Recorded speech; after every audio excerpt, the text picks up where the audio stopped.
Estamos abriendo el momento de la entrevista, estamos recibiendo a Ricardo Gil Iribarne, que fue en su momento presidente de la Junta de Transparencia y Ética Pública y que actualmente se desempeña como asesor de la Secretaría Nacional para la lucha contra el lavado de activos y el financiamiento del terrorismo, la CENACLAFT.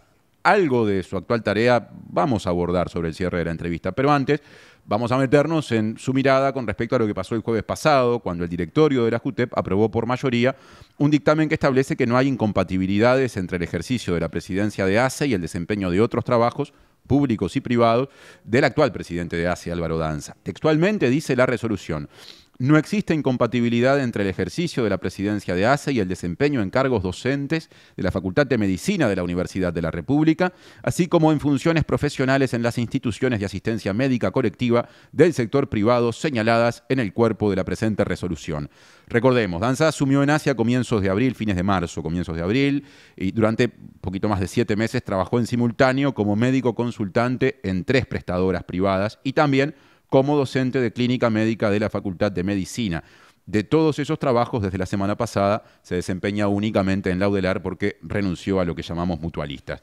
Por este hecho, el 24 de noviembre, el diputado del Partido Independiente, es decir, a partir del dictamen de la JUTEP, el diputado del Partido Independiente, Gerardo Sotelo, va a interpelar a la ministra de Salud Pública, Cristina Lustenberg. En realidad la interpelación ya estaba fijada, pero el dictamen de la JUTEP y otras cosas que pasaron hicieron que la oposición ratificara esa opción. Y también se resolvió, esto sí concretamente por lo que la JUTEP dictaminó, interpelar al ministro de Educación y Cultura, José Carlos Maía.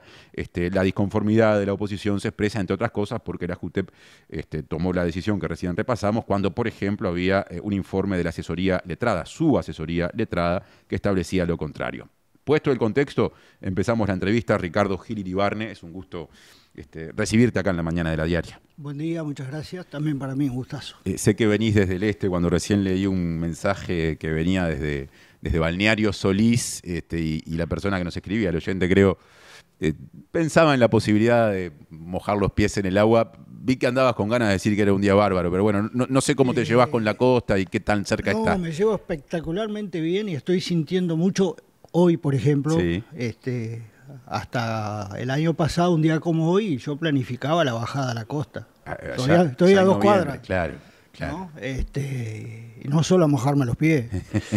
Entonces, bueno, ahora es parte de lo que he perdido con esto de agarrar la changa de asesor. Y encima la mañana de La Diaria que te invita para que vengas a hablar del dictamen de la JUTEP. Ahí va, para hacerme preguntas fáciles que no esperaba. Exactamente. Bueno, voy de nuevo con algo que leí, pero para darle más fuerza. No existe incompatibilidad entre el ejercicio de la presidencia de ACE y el desempeño en cargos docentes en la Facultad de Medicina de la UDELAR, así como en funciones profesionales en las instituciones de asistencia médica colectiva del sector privado señaladas justamente en la resolución de la JUTEP. Dice un pasaje de ese dictamen. ¿Qué sensación te dejó lo que la JUTEP resolvió? Mira, más que lo que la JUTEP resolvió, el tema es qué sensación me deja este proceso con el caso del doctor Danza, ¿no? Y yo te diría que es la crónica de una semi-muerte anunciada, porque, bueno, hace muchos años, desde el 2017, que yo vengo hablando de estos temas y estudiando estos temas. Estuve en la JUTEP, después dejé, pero he seguido. Y creo que lo que está viviendo hoy el país es la culminación de un proceso en el cual el sistema político no ha valorado la importancia que tiene hoy generar confianza en la gente. Entonces, o dicho de otra manera, creo que este es un paso más en el cual la JUTEP y los partidos acentúan la desconfianza que hoy el ciudadano tiene en muchas instituciones, y lo más grave, porque de ahí viene la desconfianza en la democracia.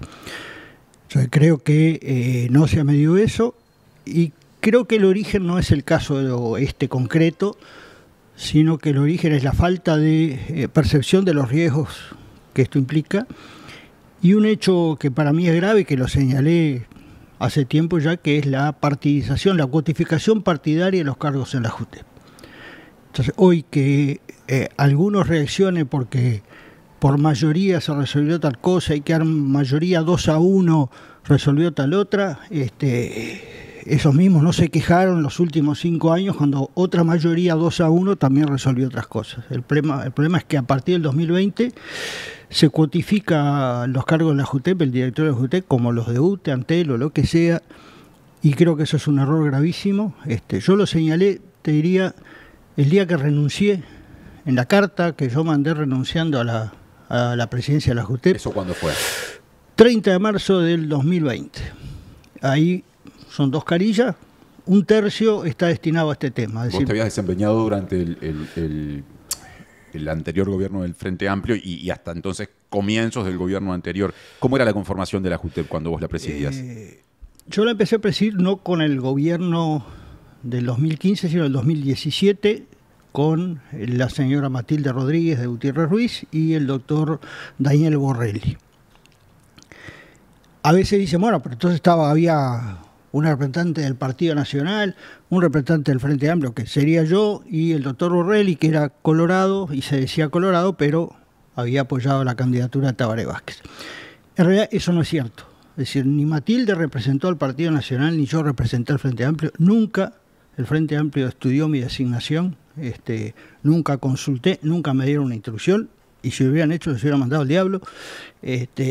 Incluso ayer estaba repasando un poco la historia, a raíz de un colega tuyo había releído mi carta de renuncia, y releí también un artículo de búsqueda de octubre del 2016, diciendo que se estaban discutiendo las veñas nuestras y que estaban trancadas porque el Partido Nacional reclamaba designar a su representante y el presidente Vázquez dijo: yo propongo a Matilde Rodríguez Gutiérrez Ruiz, si les gusta la votan, si no les gusta no la votan, porque esto no se cuantifica. Yo en aquel momento no lo tenía tan claro como lo tengo hoy. Me parece que fue un acierto importante el presidente Vázquez, y que lo que vino después, que fue la cuantificación, es un retroceso terrible, y eso fue lo que planteé en mi carta de renuncia. Ahora, a ver si entiendo, eso que interpretás estaba en el espíritu de la decisión y del criterio empleado por Tabaré Vázquez. Tampoco es que estuviera escrito en ningún lado, lo que permitió que el gobierno anterior adoptara los criterios que adoptó y que el actual gobierno, que es el Frente Amplio, adoptara los criterios que adoptó para la actual conformación. Entonces, la pregunta es, más allá de mejores o peores antecedentes, ¿no habría que escribir algo? ¿No habría que, en términos normativos, establecer una forma distinta que, digamos, aleje el riesgo de que se partidice la JUTEP? Puede ser que sí, pero vos sabés que a mí que estas cosas se resuelvan escribiendo algo no me cierra, no me convence. Estas cosas se resuelven convenciéndose de cómo se hacen las cosas bien. Entonces, efectivamente, no hay ningún lado que diga que tiene que ser de tal o cual manera. Es un servicio centralizado, ¿por qué no se puede aplicar el mismo criterio que para otros? La ley dice que tienen que ser personas de reconocida trayectoria e idoneidad. No me consta, no por los actuales o los anteriores representantes, sino simplemente porque cuando a mí me aprobaron la veña, entré en las actas y resulta que mi currículum era reservado. O sea, la gente no sabe por qué me eligieron a mí.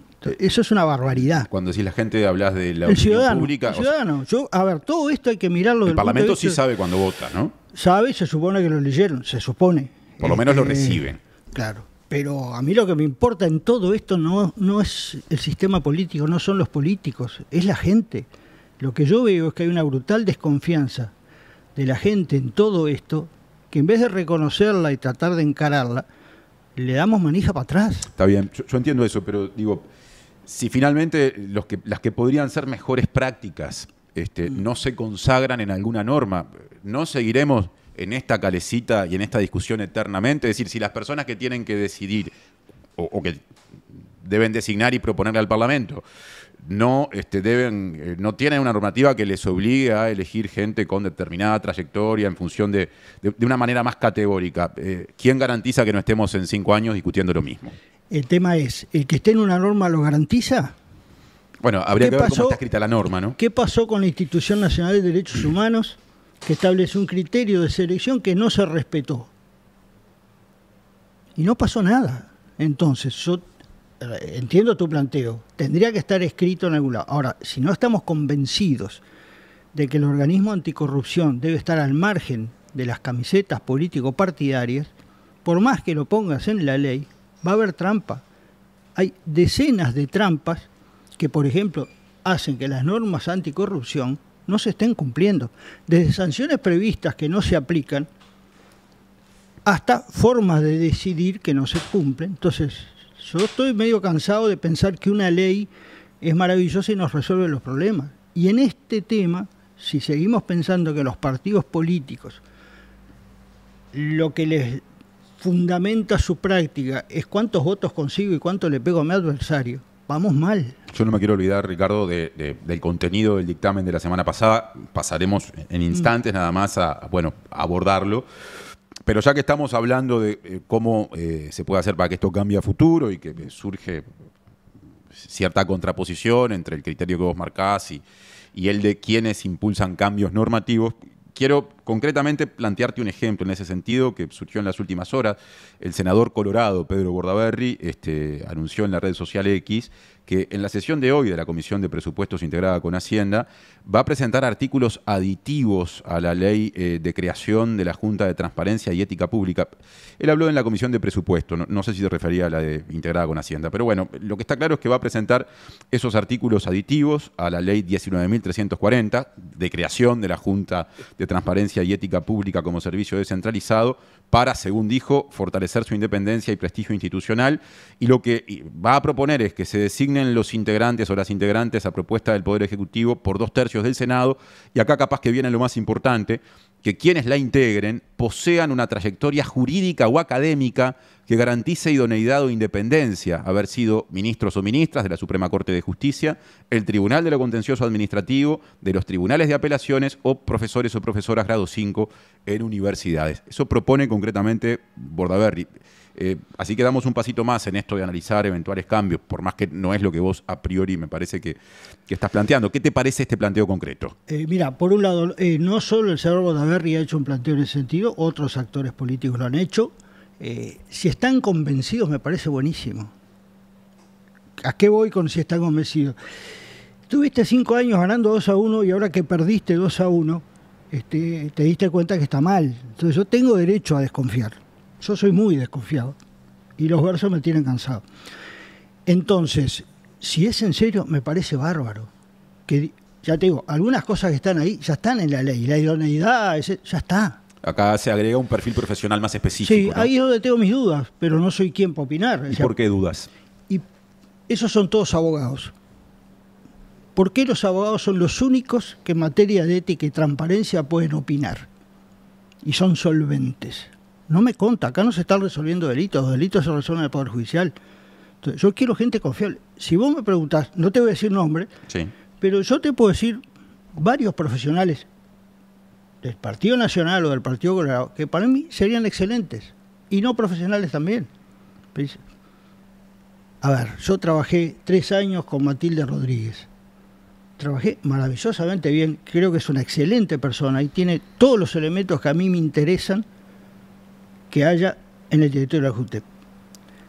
Hay otros, sí, está bueno que junto a ella hubiera un abogado, un contador, está bárbaro, pero lo que ella aportaba no era por ser abogada, era por un tema ético de convicciones. Eso tiene que estar. Después el Parlamento discutirá si tiene que ser abogado o no tiene que ser abogado. A mí no me complica eso, no me preocupa. Me parece que en principio diría, no veo por qué tiene que ser así, pero que lo resuelva como le parezca. Ahora, si vamos a una forma de selección de los directores de la JUTEP que aplique otro criterio, me parece bárbaro. Pero quiero verlo. Y quiero verlo que después que se ponga en la ley se cumpla. Y dejemos de usar a la JUTEP y a la corrupción como un mecanismo para ganar votos y no para que la ciudadanía confíe en nosotros. Queda claro lo que pensás con respecto a eventuales cambios. Después te voy a preguntar algunas cosas más acerca del futuro de la JUTEP o el eventual futuro. Ahora quiero pasar a la cuestión del dictamen de la semana pasada. Ya lo leímos, o leímos el párrafo clave donde se dice que para la Junta de Transparencia y Ética Pública en su conformación actual no hay incompatibilidad en la situación de Danza entre sus trabajos públicos y privados ajenos al que desempeña como presidente de ACE y la condición justamente de presidente de ese servicio descentralizado. ¿Qué pensás al respecto de esa decisión? A ver, vos leíste un párrafo. Sí. Yo leí las 52 páginas del informe. ¿Está? En 52 páginas del informe se citan a varios catedráticos, juristas, etcétera, etcétera. Se citan leyes, decretos, etcétera, etcétera. Y en definitiva me da la impresión, y es una opinión, obviamente mi opinión personal, que de alguna manera se buscaron argumentos de las dos partes para respaldar sus posiciones tomadas a priori. Esa es mi opinión, ¿no?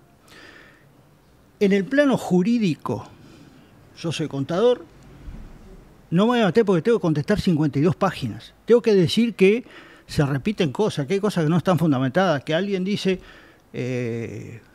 se violó el artículo tal y el artículo tal, y dicen exactamente lo mismo, entonces lo que se agregaron fueron cosas para engordar, ¿tá?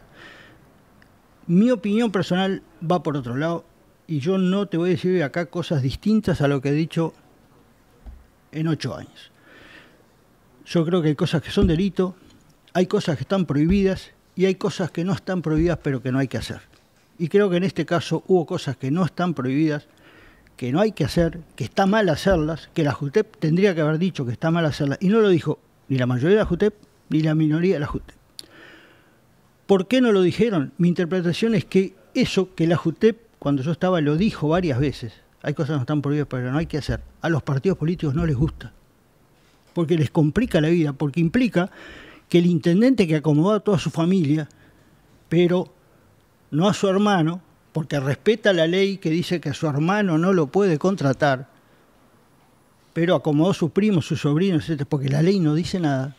Solo lo que digo es, eso está mal, eso genera desconfianza en la ciudadanía y no hay que hacerlo. Y la JUTEP tiene que opinar de esas cosas y no opinó. En el caso de Danza, entonces... En el caso de Danza, yo personalmente sí. opino que, más allá de su análisis personal, él hizo cosas que no hizo nadie, pidió una consultoría a un abogado prestigioso. O sea, no lo juzgo a él, pero digo, la situación generada, el mensaje a la ciudadanía, cuando empezaron a aparecer sucesivos cargos, etc., creo que ameritaba mi razonamiento. Eso, aunque no esté prohibido, que eso es la discusión jurídica, aunque no esté prohibido, hay que evitarlo y hay que dar un paso al costado para que la ciudadanía se quede tranquila. Bueno, ahí me parece que vas a un punto fundamental. Vos entendés entonces que Danza debió dejar hacer. Sí, yo entiendo que sí. Y entiendo que después lo que se armó fue lo que no se debe armar, que es el puterío político partidario. Entonces, después que entras en esa, ya la cosa cambia, porque dar un paso para atrás es sentirse derrotado y que dice que pasa mi imagen, los votos, no sé qué, no sé cuánto. Entonces, yo en esa no estoy.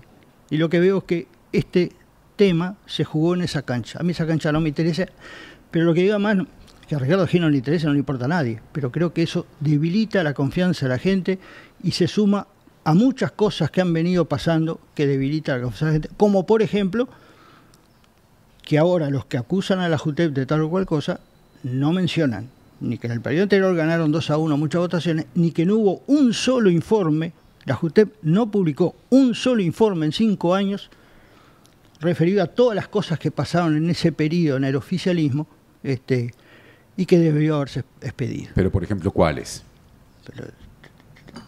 ¿Te hago una lista? Bueno, las que te parezcan principales, a ver. No, porque no son las que me parezcan principales. El tema es ni uno. No es que los principales no están ni uno. Bueno, ¿y la lista cuál es? La lista es larguísima, pero empieza desde la vicepresidenta de la República llevando en comisión a su hermana, hasta el intendente de La Valleja aumentándole el sueldo y el cargo a su hermano. Cuando hablaste de la vicepresidenta te referís a Beatriz Argimón, sí, periodo pasado. Todavía, tú me preguntaste el periodo pasado. Desde el caso Marcet, desde el caso Astesiano, desde lo que pasó en el puerto, tenés decenas de casos. Yo no digo que en todos los casos haya corrupción ni nada por el estilo. Lo que digo es que me llama la atención que en un periodo donde hubo muchas situaciones no haya habido un solo informe de la JUTEP, salvo 2. 2021, Antel Arena y Gas Sayago. O sea, solo tuviste tiempo para estudiar los del gobierno anterior, no de los tuyos. Entonces creo que eso le quita seriedad al organismo y creo que hoy el organismo está absolutamente desprestigiado. Cuando mencionaste la situación de la ex vicepresidenta Argimón y, si no entendí mal, del ex intendente de La Valleja, Mario García, ¿estamos de acuerdo? Después pasaste o dijiste más genéricamente caso Marcet, caso Astesiano. se habla mucho de la parte vinculada al sistema judicial o al sistema de justicia, naturalmente, se habló mucho y se sigue hablando de esos casos, particularmente con respecto a la situación de Marcetti, lo que desencadenó. Hay investigaciones en curso todavía. Desde la perspectiva de la JUTEP, en esos dos casos, ¿qué elementos se podrían haber analizado que entendés que el directorio anterior, durante el gobierno pasado, no lo hizo? Mira, como te decía, hay tres planos que son claramente distintos. El plano de los delitos, la JUTEP no se puede meter, salvo que el juzgado, el sistema judicial le pida opinión. Pero hay normas que establecen obligaciones, prohibiciones y derechos de los funcionarios públicos que son normas legales, son obligaciones que existen. Hay una en particular, la ley 19823, que es el Código de Ética de la Función Pública, que habla de transparencia, de imparcialidad. Define el concepto de corrupción, que no está en el Código Penal. Es el que habla de la prohibición de contratar a familiares en dependencia directa hasta el segundo grado, o sea, hasta tu hermano, no tu sobrino, tu primo, etcétera, etcétera. Entonces, ese tipo de cosas, en Marcet o en Astesiano, no hay nadie que haya hecho nada que parece que está mal sin ser delito. Yo te digo, no tengo duda que sí, que habría que estudiarlo. Ahora, si no lo estudias, a mí me queda el derecho de pensar de que si en todo el periodo no encontraste ni un caso para estudiar, o por lo menos para publicar, porque eso es lo otro, vos tenés una obligación con la ciudadanía. Esto no es para defender o atacar a los políticos, esto es para que la gente quede tranquila, que el sistema de control que está previsto funciona. Lo mismo que las declaraciones juradas. Entonces vamos a decir, no, o un jerarca anterior va a decir, no, pero a Sartori lo declaramos omiso. La declaración de omiso de Sartori era automática después que pasaba el plazo y no declaró ni lo de su esposa, ni sus propios ingresos, que justificaron el incremento de patrimonio en 50 millones de dólares en muy poco tiempo, ni las 3 empresas que tenían en Inglaterra y que no declaró. ¿Tá? Entonces, eso es violar el artículo 17 de la ley, no es un delito necesariamente, es una falta grave, y después de meses de idas y venidas no pasó absolutamente nada, salvo declararlo omiso, que todos los cuatrimestres la JUTEP declaraba omiso automáticamente a todo el que no cumplía. Acá también se rompió esa norma, ya no fue automático, ya vamos a ver quién es. Digo, eso es lo que genera desconfianza, eso es lo que dice a la gente, mirá, este organismo está pintado. En esta semana hubo colegas tuyos, más de uno, que dijo, ¿se justifica que exista la JUTEP para hacer estas cosas? Y yo digo, hace 5 años te defendía la JUTEP a muerte, hoy digo, para hacer estas cosas, capaz que no se justifica, porque prefiero que no exista a que genere desconfianza de que es una herramienta usada por los políticos y por el gobierno, gane el que gane. Volviendo a la situación de Danza, no me quiero olvidar que hace un ratito dijiste que a tu criterio no incurrió en conductas delictivas ni violó prohibiciones, pero que tuvo conductas que no se deben llevar adelante y si hay alguna precisión la harás, y que considerabas que debió dar un paso al costado. Mi pregunta es, ¿qué valor tiene o tendría un eventual pronunciamiento de la JUTEP en esa dirección, si se diera mañana pasado una situación igual, si finalmente la persona técnicamente no incumplió ninguna normativa? Es decir, ¿qué peso tiene algo no vinculante, como decir, lo voy a expresar fácilmente, se portó mal? Ajá. Te diría varias cosas. Primero, aclaremos los tantos. Yo no digo que no hubo delito, digo, yo no soy quien para decir delitos, dice si hubo la justicia. Chao. Yo no digo si hubo o no violación de las normas. ¿Por qué? Porque me tengo que poner a discutir con 52 páginas, citando a catedráticos famosísimos, contradictorias entre sí, que avalan la idea de que para cada tema hay 2 bibliotecas, entonces nunca sabemos lo que está bien y lo que está mal. Y yo me niego a aceptar eso. Bueno, pero no vos podés tener tu biblioteca. Sí, pero yo soy contador y no me quiero meter en esa. Pero presidiste la JUTEP. Sí, y no tengo ningún problema. Tuviste que consultar las bibliotecas en su momento por distintos casos. Exacto. Y estudié, y en cada caso, tú mirás la resolución de la JUTEP y van a ver que están todas respaldadas con los artículos de ley que se violaron. Todas. Y con lo que el interesado declaró, yo defiendo ahí. Publicamos más de de 12 o 13 y quedaron otras sin publicar porque era a pedido del interesado y no correspondía publicar. Ahora, ¿qué pasa con lo otro? Voy un poquito más hondo que vos. Aunque vos digas que se violó la ley, nosotros dijimos que se violó la ley, no delito, que se violó las obligaciones de un funcionario público en Sendic, en De León, en Bascú, en Caram, en el ex intendente de Flores Castein de Bac, en la Junta Departamental de Paysandú, en la Junta Departamental de Maldonado. No pasó nada. No pasó absolutamente nada. No hubo sanción para nadie. Entonces vos me decís, bueno, y si vos decís que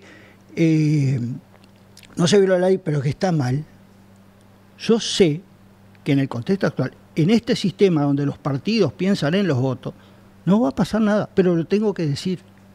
Así como lo dijimos en la JUTEP, en cada uno de esos casos, lo tenemos que hacer para que la gente confíe en el organismo. ¿Y debería haber sanciones? ¿Debería haber algún cambio que establezca sanciones? No, están establecidas. O sea que no se aplicaron sanciones, no se cumplió la normativa. Sí. Lo que pasa es que la ley lo que dice es, el que sanciona es el organismo de origen, donde trabaja, donde revista el funcionario, o sea, no la JUTEP. Si pasó algo en una intendencia, tiene que ser la intendencia. Exacto.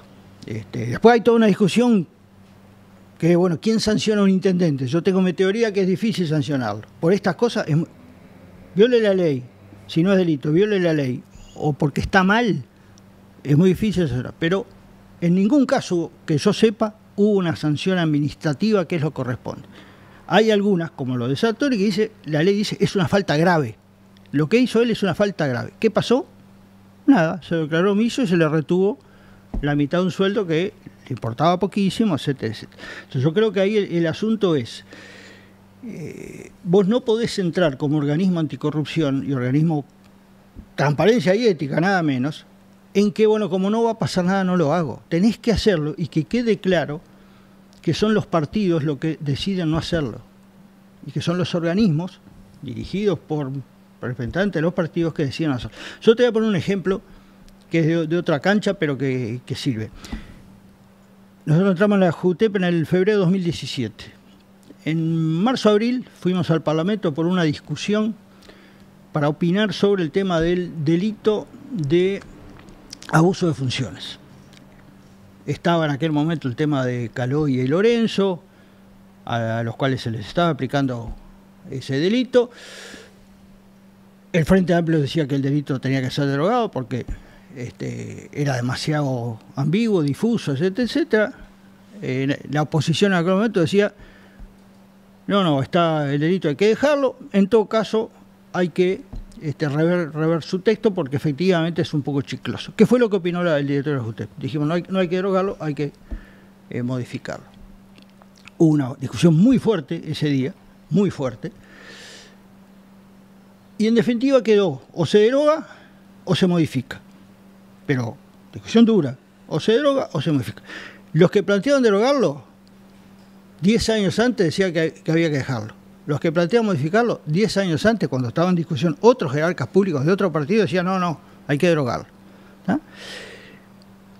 Marzo 2017, hoy estamos en noviembre 2025. Ni se derogó, ni se modificó, está exactamente igual. ¿Por qué? Porque esa discusión a la que fuimos nosotros terminó siendo una discusión de política partidaria y no fue una discusión ni de política criminal, porque estábamos hablando de delito, ni de política anticorrupción. Entonces yo estoy cansado de ese tipo de versos. Entonces, mi preocupación es, si los partidos no asumen que esto está debilitando la confianza de la gente, vamos mal.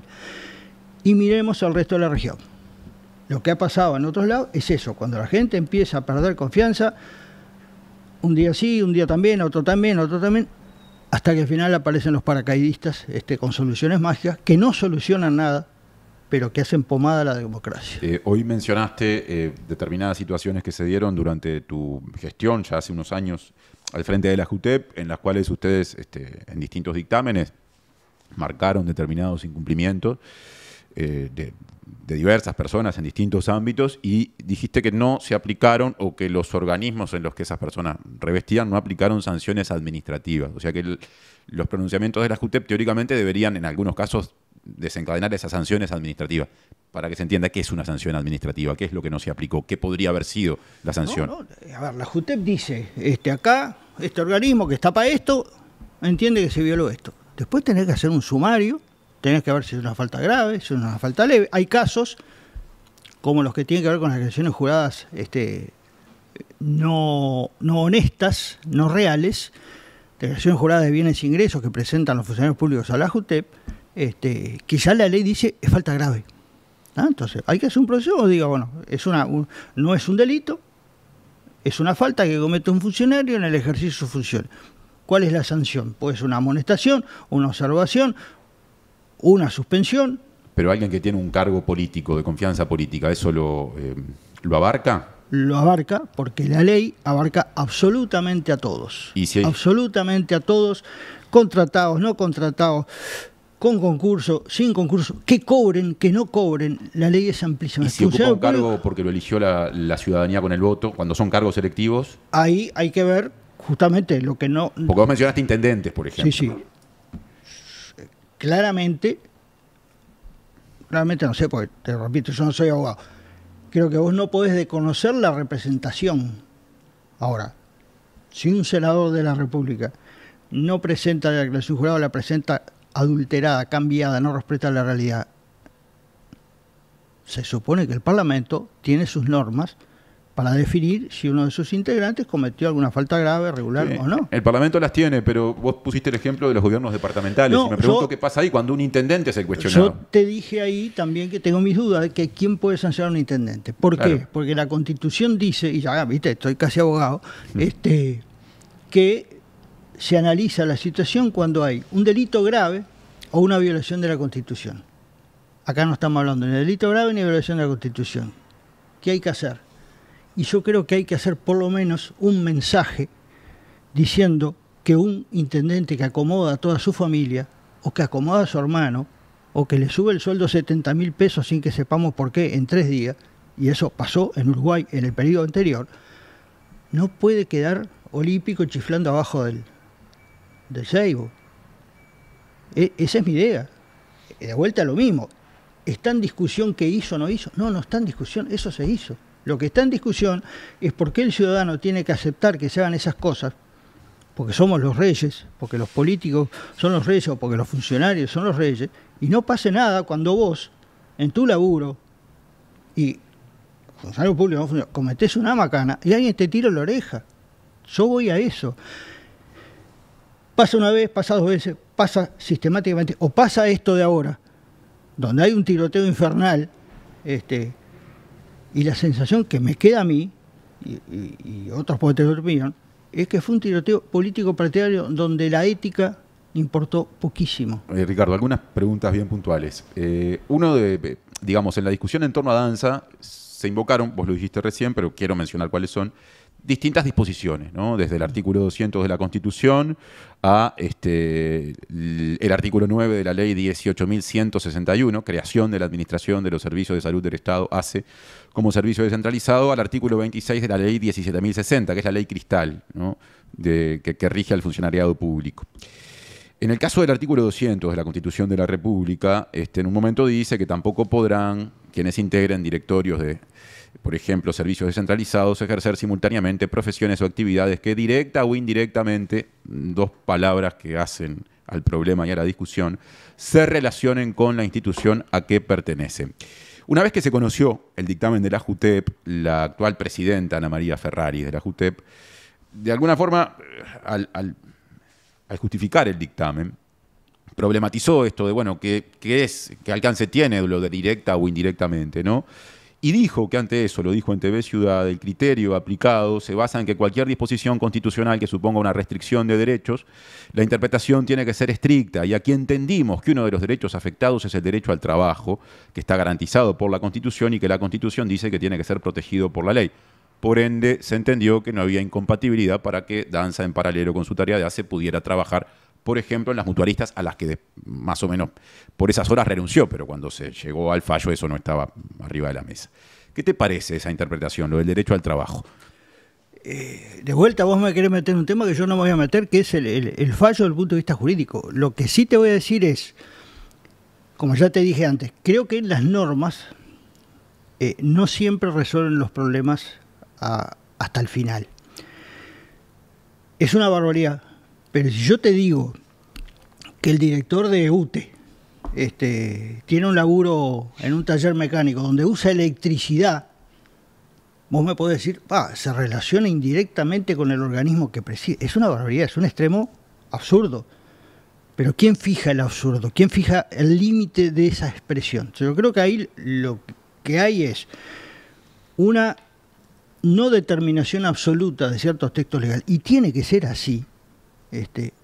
Y después hay una interpretación.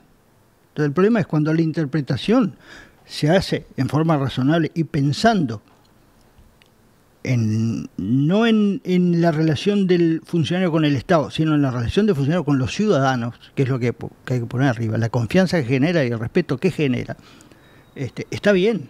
Ahora, si yo la quiero manosear, la voy a manosear. Si la ley 19823 dice que yo no puedo contratar hasta segundo grado de afinidad, y yo contrato a mis primos, entonces vamos a subirle el tope de segundo grado a cuarto grado para dejar al primo afuera, y me meta al sobrino del primo.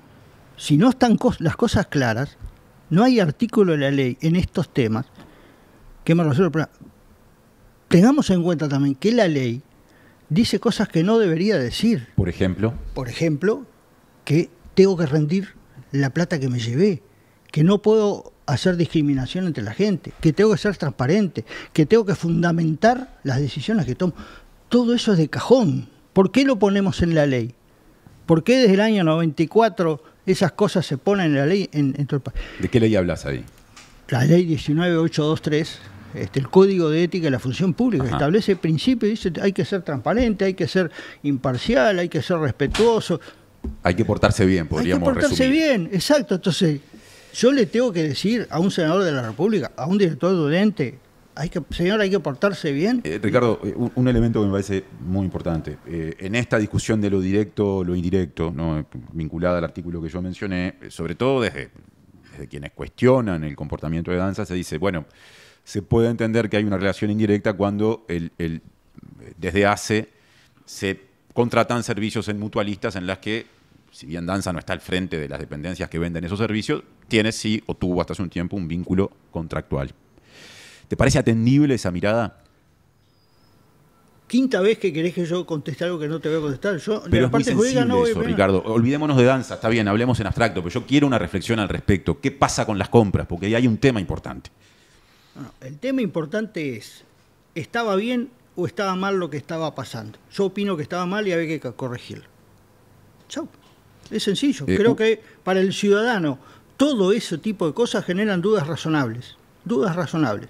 Frente a las dudas razonables, un jerarca público y la administración y el respectivo partido y el respectivo gobierno tiene que tomar medidas para devolverle la tranquilidad a los ciudadanos. Bueno, pero ya que estamos ahí, una medida que defiende el dictamen de la JUTEP es la persona puede abstenerse, no participar si se va a comprar un servicio a X proveedor, no participar de esa sesión, supongamos del directorio, en la que se puede tomar la definición de la que hablé.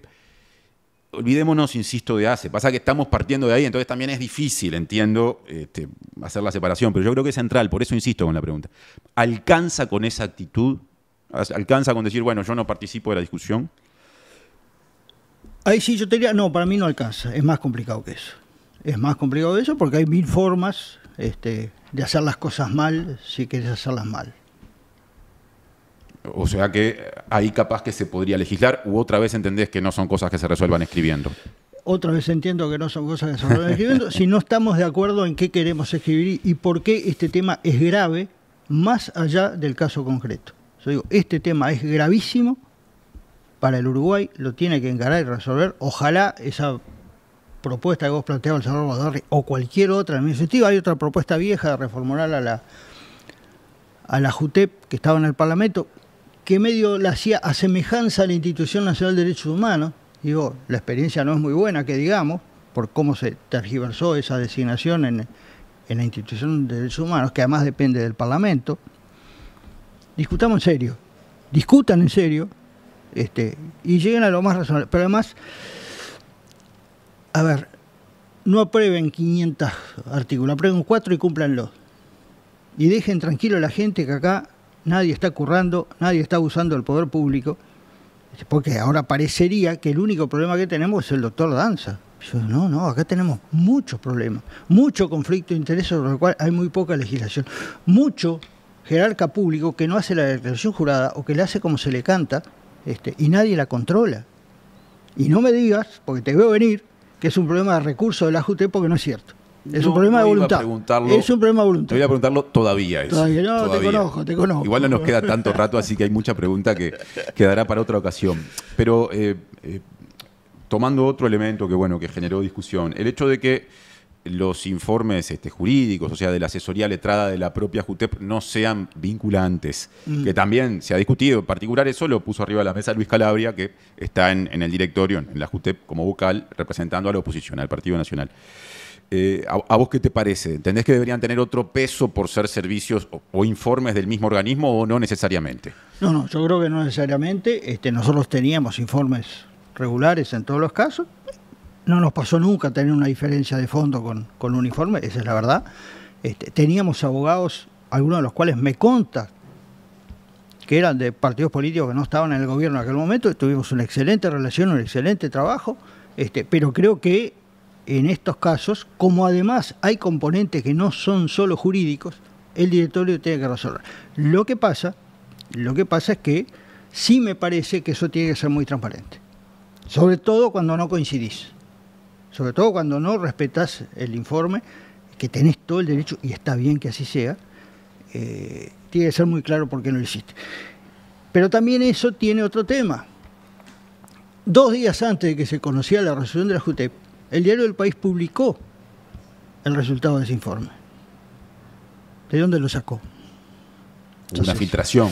Una filtración, maravillosa filtración, un organismo al cual, en el periodo donde se estuvo, jamás se filtró nada,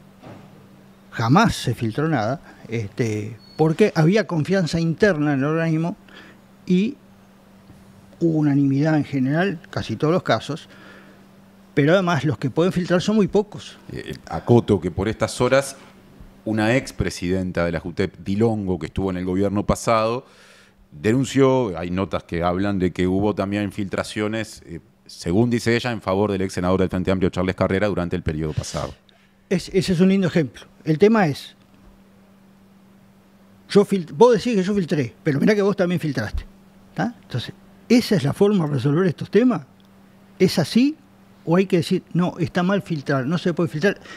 Y seguramente por lo que le dijo la doctora Dilongo, y seguramente por lo que pasó 2 días antes en el diario del País, donde estaba el resultado del informe de la jurídica, se han filtrado cosas. Me parece una barbaridad que haya pasado, y me parece una barbaridad que se resuelva a ver quién filtró más. Porque después hablamos de la fiscalía, hablamos de lo que sea, pero acá son representantes de los partidos políticos los que están. Entonces no, siempre miramos la paja en el ojo ajeno. Entonces, me parece que ese tipo de acusaciones cruzadas o ese tipo de realidades, más allá de la acusación, la realidad de que se filtren cosas. Nosotros tuvimos una experiencia en la JUTEP con un caso, yo lo mencioné, el caso del ex intendente de Flores, Castaing de Vaca. Hubo un diputado del Partido Nacional que llamó a 2 funcionarias, incluyendo una abogada, notoriamente del Partido Nacional, y a 2 directores, menos a mí, llamó a los otros 2. ¿De qué diputado hablamos? No importa. Para preguntarles a ver cómo iba ese caso. Ninguno le dijo nada, ninguno de los 4 le dijo nada, y los 4 me lo comentaron. ¿Por qué? Porque había confianza interna, y las funcionarias que notoriamente habían sido una edila del Partido Nacional y otra de tradición nacionalista, lo comentaron porque sabían que había que defender a la institución. Entonces, esas cosas tienen que, de alguna manera, blindar a las instituciones, pero se blindan si vos lo que pones en el primer lugar no es el interés político partidario. Ahora, si vos vas a representar a tu partido, y ahí te agrego otra cosa que yo ya le he dicho muchas veces, si vos vas a representar a tu partido y resolvés algo que no te gusta, te sacan, como ya pasó en el periodo anterior, donde al representante del Frente Amplio se le pidió la renuncia porque tomó una decisión que al partido no le gustó. Estás hablando de Castro, que integraba la Hablando de Castro, JUTEP. digo, no me importa lo que resolvió, si me gusta o no, de vuelta, no me meto en el fondo de la resolución, digo, no puede ser que un director lo saquen porque su partido no le gustó lo que resolvió en este tema. Si está en UTE, capaz que sí, si está en el puerto, capaz que sí, pero en este tema es una barbaridad y es la consecuencia de que yo te puse ahí porque sos mi representante en el directorio de la JUTEP, entonces yo te saco cuando no me gusta lo que hace. Eso dinamita el sistema anticorrupción o el sistema en defensa de la ética y la transparencia que define al organismo. Ricardo Gil Iribarne, actual asesor de la Senaclaft y ex presidente de la JUTEP, muchas gracias por la visita a la mañana de la diaria. Quedaron una cantidad de preguntas afuera, incluso la que avisoraste, por un tema de tiempo no te voy a poder hacer con respecto al presupuesto. No de la hablamos de JUTEP. lavado. No hablamos tampoco de lavado, pero ya tenemos toda la barra pronta para entrar a los próximos bloques, pero la última, sí. Te voy a decir la verdad, a mí no me gusta que me usen, y en este tema, hoy, en el Uruguay, hoy, con lo caliente que está, es muy probable que me quede. Por eso yo elegí venir acá, donde está claro lo que dije, me guste o no me guste, no se puede, no hay un resumen que hizo, y bueno, sí, capaz que me usan igual, pero a mí lo que me interesaba es dar una posición que es exactamente la misma que hace 8 años que vengo dando. Se agradece mucho y se valora mucho la presencia. Arriba. Hasta la próxima.